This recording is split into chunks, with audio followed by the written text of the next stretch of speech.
Bon, j'ai une question pour vous, Céline.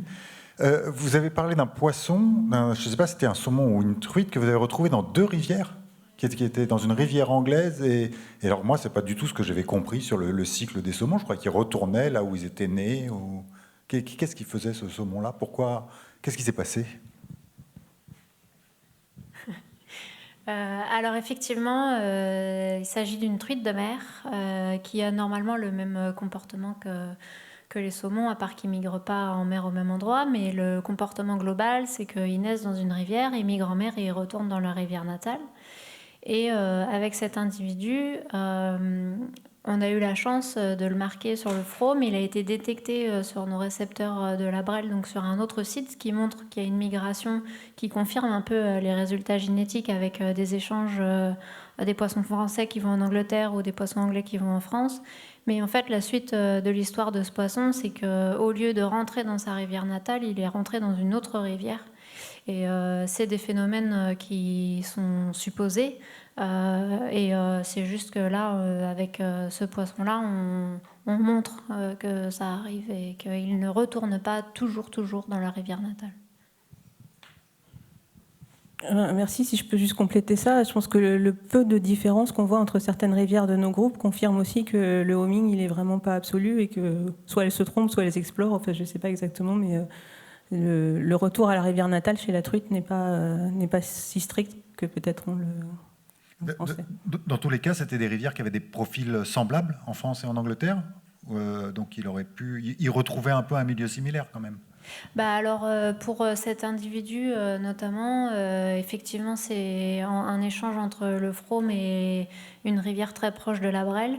Donc, c'est les rivières calcaires. Donc, moi, dans mon étude, c'est les rivières qui se ressemblent vraiment. Après, d'un point de vue génétique, du coup, je ne sais pas trop si ça fait partie des échanges. Non. Donc, bref, c'est pas parce que la génétique ne l'a pas montré que ça n'arrive pas. Et donc du coup, je pense que c'est des rivières qui sont similaires d'un point de vue caractéristique chimique, rivières calcaires, mais après d'un point de vue autre, je ne sais pas. Toujours pas de questions dans la salle? Si, je vois une main qui se lève. Bonjour, Quentin Quiros de l'UMR des Codes. Merci beaucoup pour toutes ces présentations. J'avais une question en particulier pour Céline. Alors je ne sais pas, j'ai peut-être manqué l'information, mais pour les montaisons, est-ce que vous avez des informations ou est-ce que finalement, même si 835 poissons c'est énorme, en fait là, il y a une telle mortalité en mer que finalement, il n'y a pas eu de retour, ou du moins pas de retour détecté? Alors, la réponse, elle peut être en deux parties pour cette question. Il y a tout d'abord les smolts. J'ai omis de l'expliquer, je suis désolée. En fait, pour les smolts, on a mis des tout petits tags qui avaient une batterie qui était de 3 mois ou de 4 mois. Donc en fait, pour les individus, les smolts de truite, on a eu quelques retours et on a eu des informations sur la montaison. Mais pour le saumon qui part pour une migration beaucoup plus longue, effectivement, le temps de batterie qu'on avait sur nos tags ne permet pas d'avoir des informations sur la montaison. Sauf qu'en fait, mes poissons, les pauvres, je les ai fait un peu subir. Et en plus des tags acoustiques, je leur ai mis des pits. Ce qui permet en fait d'avoir des informations sur le retour des saumons malgré tout, mais je peux pas faire tout le suivi avec l'acoustique, donc je peux pas avoir autant de détails que à la dévalaison des individus. Donc en fait, j'ai un nombre très très limité d'individus marqués avec de l'acoustique sur les smolts, sur lesquels je peux avoir des informations sur la montaison, et ça c'est un peu dommage. Par contre, pour les truites de mer adultes, on a mis des tags qui sont beaucoup plus gros et qui avaient une durée de vie beaucoup plus longue, de 2 ans. Et là, on a des informations de la dévalaison, de la montaison. Et quand on n'arrivait pas à les recapturer, on a une autre migration également. Donc ça, c'est des informations qui vont arriver, c'est la suite. Merci beaucoup. Une autre question? Oui. Du coup, ça m'amène à une autre question. C'est est-ce que vous avez essayé, parce qu'on a vu ce matin, Ken nous a montré une sorte de migration le long des côtes britanniques. Est-ce que ça aurait été possible de mettre du coup des balises le long de cette côte-là pour essayer d'estimer est-ce qu'elle passe vraiment assez proche de la côte ou pas? Alors, techniquement, ça aurait été possible, mais coûteux, parce qu'on a utilisé la fréquence de 180 kHz, qui permet seulement de détecter le poisson sur un diamètre de 400 mètres. Donc, pour réussir à mettre une barrière de récepteurs acoustiques et détecter les poissons dans leur trajet, ça fait beaucoup de récepteurs qui sont très très chers. Mais on va essayer d'avoir cette information grâce à l'autre tag qui a enregistré la température. Et on a développé un modèle complètement différent qui va retracer normalement le parcours et les routes migratoires des poissons. Maintenant, on a une résolution qui va nous permettre de savoir où est l'individu au kilomètre près. Ça va être plus de l'ordre de plus ou moins 50 km, ça dépend en fait. Mais plus le poisson est à la côte, plus notre modèle fait des erreurs. Et donc ça va être un petit peu difficile. Mais si on voit que les modèles le localisent systématiquement à la côte plutôt qu'au milieu de la Manche, ça va être des tendances et on aura des débuts d'informations. Merci beaucoup. Oui, on a une question au fond, 2 questions au fond, je crois. Vous pouvez lever votre bras encore? Voilà, on vous apporte un micro.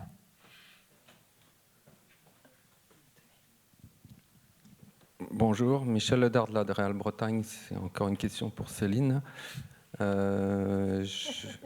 Concernant les fourchettes que vous avez annoncées de 11 à 64% pour le saumon, là, est-ce que alors je ne sais plus si c'est moi qui n'ai pas compris, c'est une moyenne globalisée par rivière, pour l'ensemble des rivières ou c'est par rivière?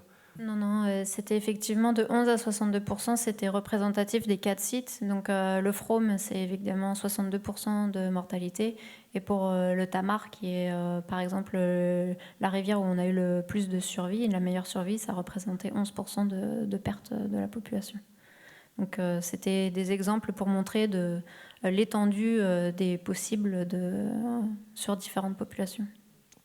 Et deuxième question, par rapport à la stratégie de reproduction de l'espèce, est-ce que ces chiffres vous semblent conformes ou est-ce qu'on a intérêt à approfondir les questions des pressions à activité humaine, notamment qui expliqueraient la mortalité? Enfin, est-ce que ces chiffres sont surprenants pour vous ou est-ce que...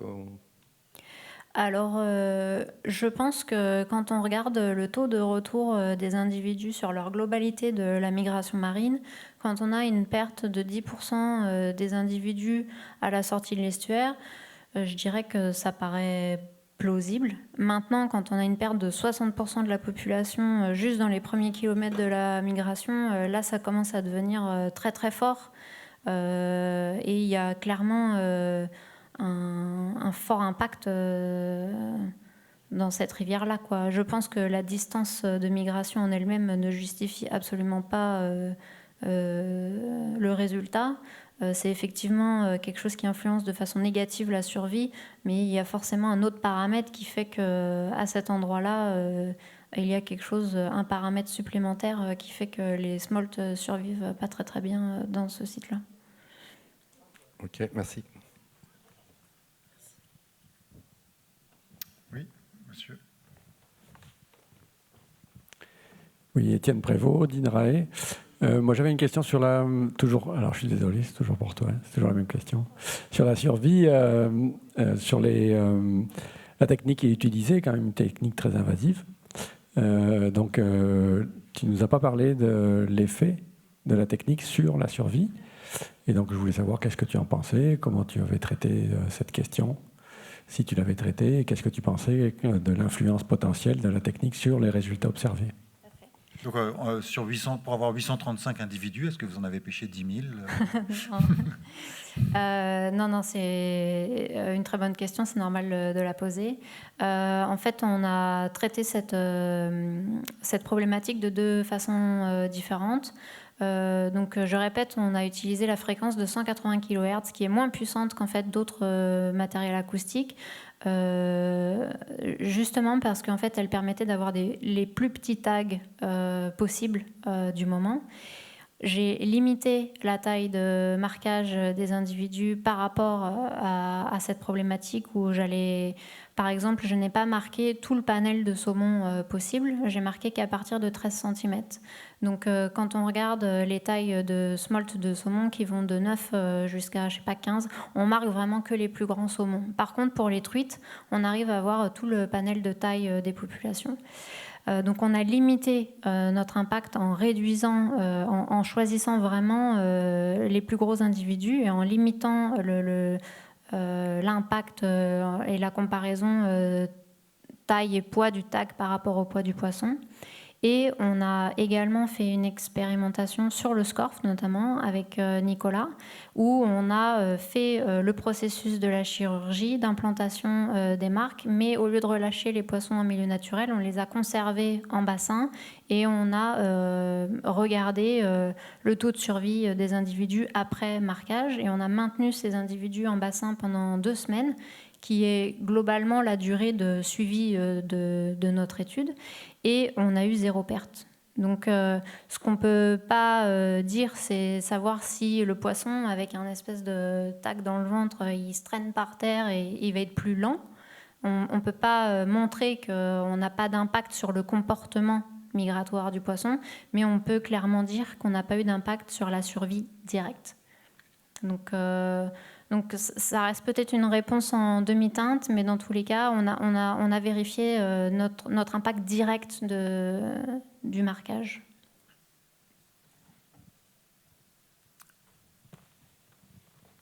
Oui, une autre question. Hello, Sarah, Communications Officer for Sarah, Samar's project. responsable de communication du projet Samarc et de WCT. J'ai une question pour Jamie et Sophie. Okay, Alors, one of my questions, une de mes two questions, j'ai 2 questions en fait. One was, La première in the map question, with the regional reporting en ce qui areas, concerne les rapports it régionaux, looked like there was a lower il semble Normandy qu'il y avait une in the rivière dans la upper basse Normandy Normandie, subset. Is that correct? dans le And what do you sous-groupe think de la Haute-Normandie. Est-ce que c'est correct? Alors,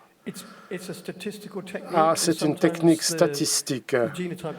Des fois, les génotypes sont placés dans une région. Des fois, leur génotype, des fois, ces populations peut-être vont avoir 20 à 30 poissons. Donc, il peut y avoir des variants génétiques dans une population qui existe, et ça peut être une indication de l'histoire passée, d'interaction entre différentes populations. S'il y a une histoire longue partagée, c'est difficile de les diviser. Mais si vous avez simplement quelques formes, quelques variants, quelques poissons dans votre population d'ensemble, ça peut être le résultat effectivement d'interaction. Ça peut être entre 11 et 12%.